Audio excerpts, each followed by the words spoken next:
Le mécanisme d'ajustement carbone aux frontières de l'Union européenne, il a pour but de pénaliser les importations qui ne respectent pas les normes environnementales en lien avec les objectifs de Paris sur le climat. L'Union européenne a adopté en décembre 2019 un Green Deal qui a pour but d'atteindre la neutralité carbone à l'horizon 2050. Alors pour atteindre cet objectif, il faut imposer des normes environnementales, des normes climatiques aux producteurs européens.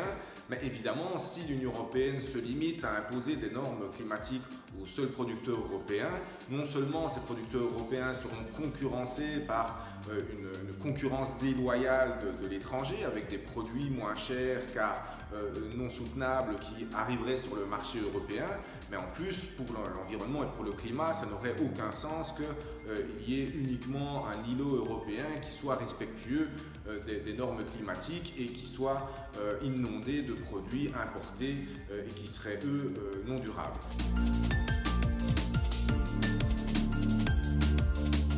À court terme, on peut s'attendre à ce que ce mécanisme génère des recettes fiscales pour l'Union européenne. D'ailleurs, la Commission européenne estime que ça permettrait de mobiliser entre 5 et 14 milliards d'euros par an, ce qui n'est pas négligeable.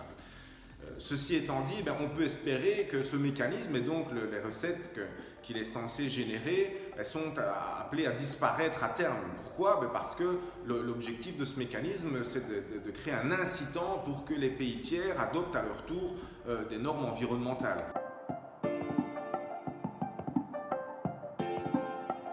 Il y a clairement un risque que les pays en développement perçoivent un tel mécanisme d'ajustement carbone comme une mesure protectionniste parce que les pays en développement n'ont pas les moyens d'avoir des normes aussi développées que l'Union européenne. Donc une manière de contourner ce problème, c'est de faire en sorte que au moins une partie des recettes générées par ce mécanisme d'ajustement carbone soit directement reversée aux pays en développement via un fonds de promotion des normes environnementales et climatiques.